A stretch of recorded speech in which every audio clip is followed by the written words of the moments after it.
Welcome back, everyone. Today we're going to be diving into a really fascinating life.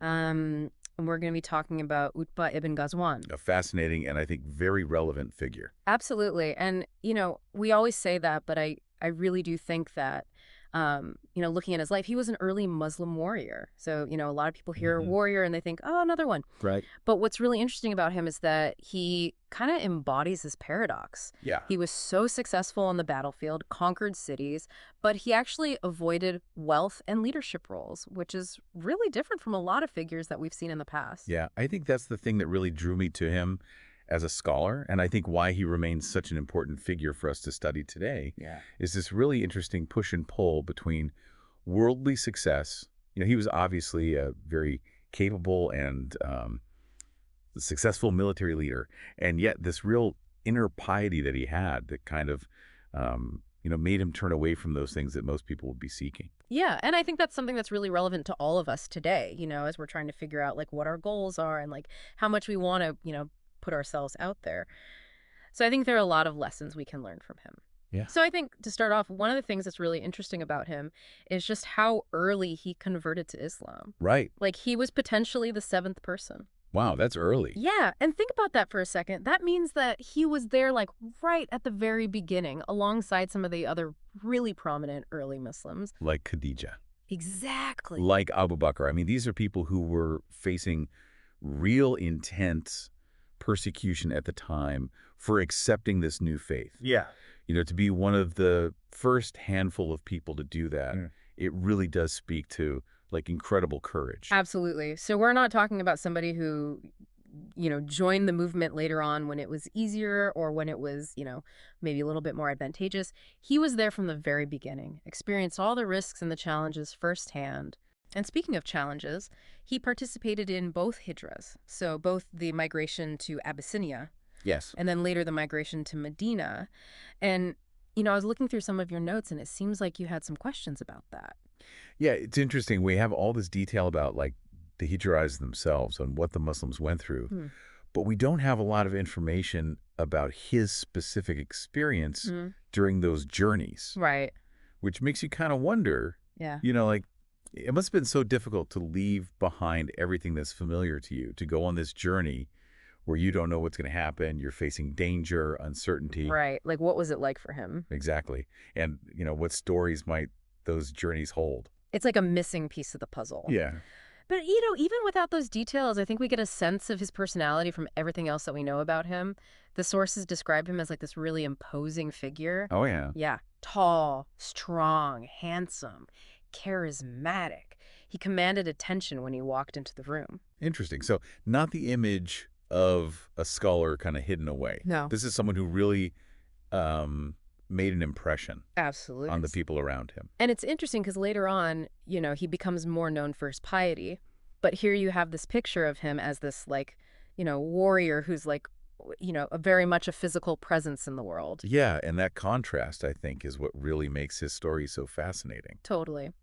And speaking of connections, it turns out she was actually related by marriage to some very prominent figures in early Islam. Oh, So one of his sisters married Uthman ibn Affan, wow. who later on became the third caliph. Right. And another sister was married to Abu Huraira, who's like one of the most famous companions of the Prophet and is known for narrating a lot of hadith. Yeah, these are not just like casual connections. These are people who were instrumental in shaping the early Muslim community. I mean, Uthman as caliph oversaw this huge expansion of the Muslim empire and was really important for like the compilation of the Quran. And Abu Huraira, through all the hadith that he narrated, like really helped to preserve the Prophet's teachings for all the generations that came after. So, I mean, to be connected to these two figures so closely definitely puts Utbah right at the center of things. Yeah. So we've got this guy. He's an early convert. He's charismatic. He's a warrior. He's connected to all these really important people. But ultimately, his story is really told through his actions on the battlefield. Right. He fought in all the major battles alongside the Prophet Muhammad. So we're talking Badr, Uhud, the conquest of Mecca. He was there for all of them. And he wasn't just like a soldier following orders. Like he was known for his strategic mind, his bravery, his ability to lead men into battle. We talked about the Battle of Badr, for instance. That was such a pivotal moment for the early Muslims, right? Yeah. They were really outnumbered by the Meccans. And it was people like Utbah, whose bravery and tactical skill that contributed to that really unlikely victory. I think it's interesting, though, right? Because we know so much about his military achievements, but we don't know a lot about his, sort of inner life or his struggles or anything like that. It's almost like the battlefield becomes the canvas for his story, if that makes sense. Yeah, that's an interesting way to put it. And that leads us to the story of his conquest of Basra, Right. which, this is a big deal. Absolutely. Basra was an incredibly strategically important, and capturing it was a major turning point for the early Muslims. Yeah, and this was not like some random conquest. Basra became a center of learning and civilization. Even today, we look back on Basra as this place where so much important intellectual and cultural development took place. Yeah. Think about the scholars who came out of Basra, the poets, the intellectuals. It really shaped Islamic thought for centuries. Yeah, and it's crazy because he led a relatively small force to conquer it. Really? Yeah, so, talk about leadership, talk about strategy. He was able to pull that off. So he's a proven leader. You conquer a city like Basra, you've got to have some serious skills. Yeah, and you would think he would be, super stoked about this, right? I think so. That's a major accomplishment. But here's where things take a turn. He gets appointed the governor of Basra, and he's not happy about it. He's not. He's not happy about it. It seems like he was genuinely uncomfortable with the wealth and the leadership that came with being the governor. So it's not the leadership itself that's the issue. It's something else. Yeah, it's interesting, right? Because while everybody else is building their fancy houses and, enjoying all the stuff that they've gotten from the conquest, he chose to live in a tent. Wow. So, that really paints a picture of his character. It's like a deliberate rejection of luxury. Yeah. Like he's consciously trying to avoid the trappings of power. It's like he was more concerned with his inner state, his spiritual state, than his worldly status. And there's this really powerful quote from a sermon that he gave in Basra. And in it, he's talking about the early days of being a Muslim, the struggles, even not having enough food. And he says, and I'm paraphrasing here, "I seek refuge in God from being great in my own eyes and being small in the sight of God." Oh, wow. Yeah. That's really powerful. Talk about self-awareness, right? He's basically saying, I don't want my worldly success to make me arrogant. I don't want it to, distance me from God. It's like he understood the dangers of ego, especially for someone in a position of power. Totally. And this isn't just talk. He actually acts on this belief. Okay. He decides he can't handle being governor any longer. So he travels all the way back to Medina to plead with Caliph Umar to relieve him of his duties. Oh, wow. Imagine doing that today.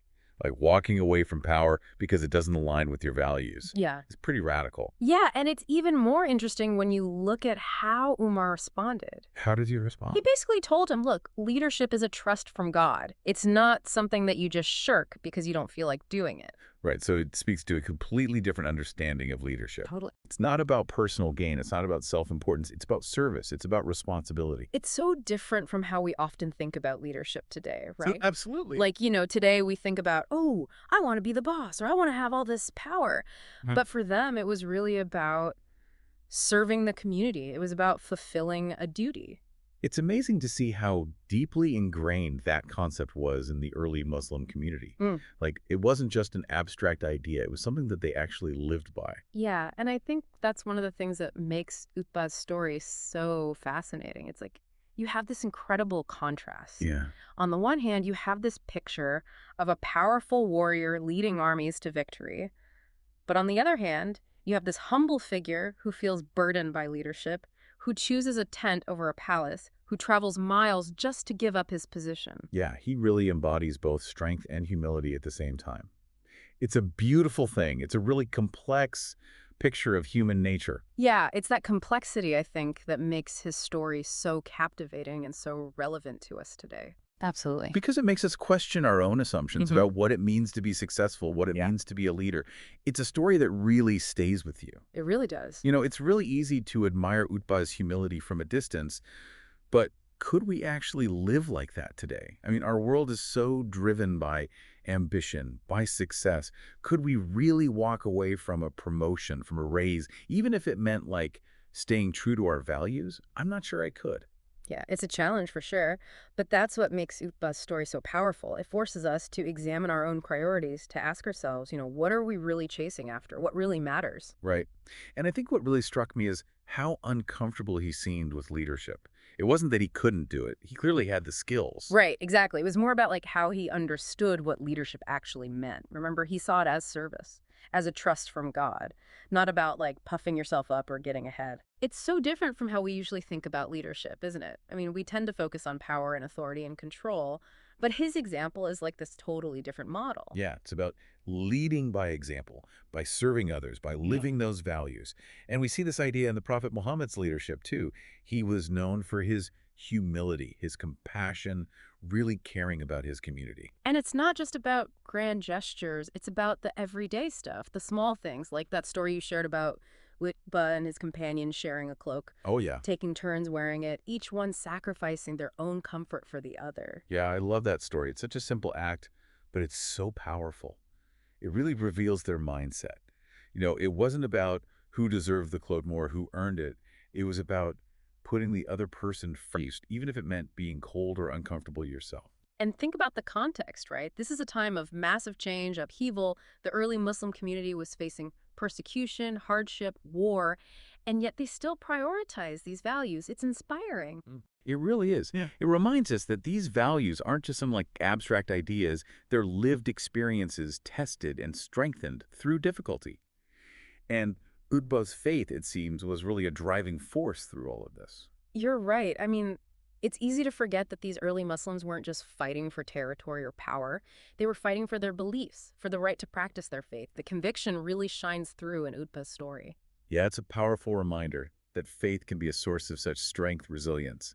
It helps us face those challenges with a sense of purpose, with grace. And it's not even just about religious faith, right? It's about believing in something bigger than yourself, whether it's a cause or a community or even a set of values that guide you. So we've talked about Utbah's humility, his military accomplishments, his leadership, the role of faith in his life. But his story also makes us think about ambition, about what it means to be successful. Society tells us to always strive for more, to climb the ladder. But Utbah's example kind of suggests a different path, one that prioritizes service, integrity, inner fulfillment over external validation. It's almost radical. Yeah, it's definitely a challenge to our usual way of thinking. It makes us ask, what if true success isn't about those external things? What if it's about living in line with your values, making a positive impact, making the world a better place? That's a big question, and honestly, it's a little intimidating, right? Because it forces us to really look inside and examine our motives. Are we living the way we truly want to, or are we just following what everyone else is doing? I think that's where Utbah's story offers hope. It shows us that it is possible. He lived a life that was true to his values, even though it meant giving up power and prestige. So we have a choice. We can chase after those external markers of success, or we can search for something deeper, something more meaningful. And that choice, that commitment to aligning your actions with your values, that's what really defines who you are. It's about leaving the world better than you found it.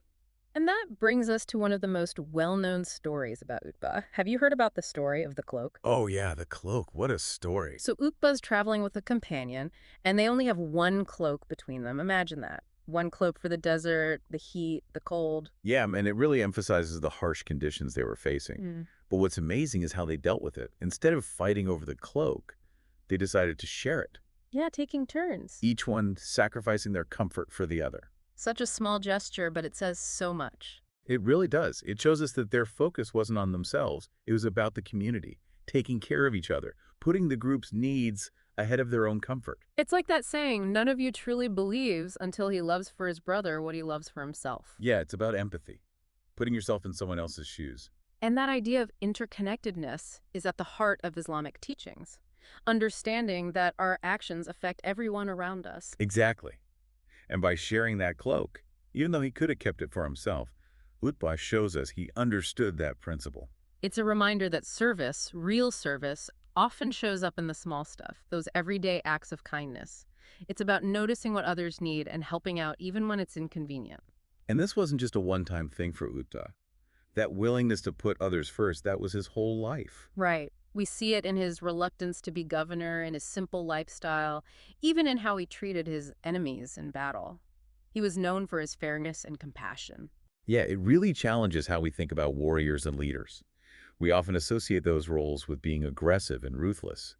But Utbah shows us that true strength can come from humility and compassion. He reminds us that leadership isn't about bossing people around, it's about empowering others, inspiring them by who you are and how you act. And that kind of servant leadership, it's not just an Islamic idea. It shows up across different cultures and traditions. It's a timeless principle. We all need connection and purpose. So, what can we learn from the story of the cloak today? How do we bring that into our lives?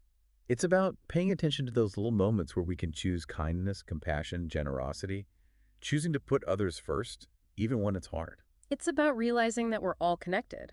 Our actions, even the small ones, make a difference. It's about shifting our focus from me to we, from what I can get to how we can all thrive together. Especially in a world that often tells us to look out for number one. It's a powerful reminder that real happiness comes from connection, contribution, and leaving the world better than we found it. And Utbah's life shows us that it's possible. He was a powerful warrior, but he found fulfillment not by taking, but by giving. His story inspires us and challenges us. It shows us that true success is about making a positive impact, leaving a legacy of service and compassion. It's a message that speaks to everyone. It's a timeless reminder of what it truly means to be great. Well, we've covered so much ground in our deep dive on Utbah ibn Ghazwan, his remarkable life, his unique approach to leadership, and the lasting values he lived by. We've learned about humility, service, integrity, and how faith can be a source of strength. And I hope we've all been encouraged to think about our own lives, our own values, and what truly gives us meaning. Utbah's story shows us that real greatness comes not from worldly achievements, but from our character, our willingness to serve, and our dedication to something greater than ourselves. His story will continue to inspire and challenge us. So we're wrapping up this part of our deep dive, Mhm. but there's so much more to explore. Stay tuned because we'll delve even deeper into his life and the lessons we can learn. Welcome back to our deep dive on Utbah ibn Ghazwan. Throughout our conversation, I've been really struck by this idea of inner strength, this quiet resolve that he had. It wasn't just about being a warrior, right? It went beyond just physical ability. It's interesting, isn't it? We've been talking about all these achievements on the battlefield, his humility when he was in a position of power. But there's something deeper there. There's a real sense of purpose that drive everything he did. And what's so fascinating to me is that it wasn't just blind faith either. He was always thinking about his actions, questioning his motivations. It wasn't just about going through the motions. Right, he was really trying to live in accordance with his beliefs, even when that meant doing things that were difficult, maybe even unpopular, like when he went all the way to Medina to ask to be relieved of the governorship. Exactly. That takes a lot of courage, especially back then. I mean, leadership was seen as such a privilege, such an honor. He could have easily justified staying on. He could have said, "This is my duty," but he was honest with himself. It's almost like he was constantly checking in with himself, asking, am I doing this for the right reasons? Yeah, am I serving God or am I serving my own ego? That's a question I think we could all benefit from asking ourselves more often. Well, It's easy to get caught up in wanting recognition or praise. so true. Especially in today's world where it's all about, likes and followers and status. It's easy to lose sight of what really matters. Which brings us to this question that's been on my mind throughout our deep dive. If someone like Utbah, someone who achieved so much, actively avoided wealth and power, what does that tell us about how we approach those things? That's a big question, and it really makes you think. It challenges our whole definition of success, doesn't it? What are we really striving for? Is it about those external things, or is it about something more meaningful? Utbah's story seems to suggest that real fulfillment comes from aligning your life with a purpose beyond just your own needs. It's about serving something bigger than yourself, whatever that may be. And that could mean so many things. It could be your work, your family, your community, even just the way you interact with people in your daily life. It's about making choices that reflect your values, using your gifts to make a positive impact on the world. It's about leaving things a little bit better than you found them. I love that. And I think it's important to remember that it's not about being perfect or renouncing everything. Right, it's about finding a balance, It's about striving to live a life where your actions match what you believe in. where you're contributing to something bigger than yourself. So as we wrap up our deep dive into the life of Utbah ibn Ghazwan, what are some key takeaways for our listeners? Well, we've seen how he embodied humility, service, integrity, and how his faith was a source of strength throughout his life. We've seen how he approached leadership not as a position of power, but as an opportunity to serve others. We've been challenged to think about our own definitions of success, to consider what truly matters to us.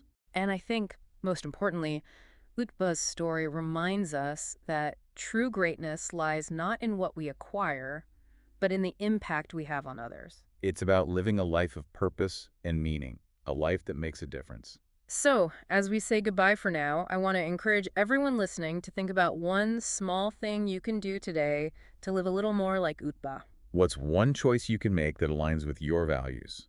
How can you use your gift to make a positive impact, even in a small way? Because those small acts of kindness, those moments of integrity, those are the things that really matter in the end. Those are the things that build a life of purpose and meaning. Thank you for joining us on this journey of discovery. Until next time, keep exploring, keep learning, and keep seeking those hidden gems of history that have the power to inspire and transform our lives. Thanks for tuning in to the Deep Dive.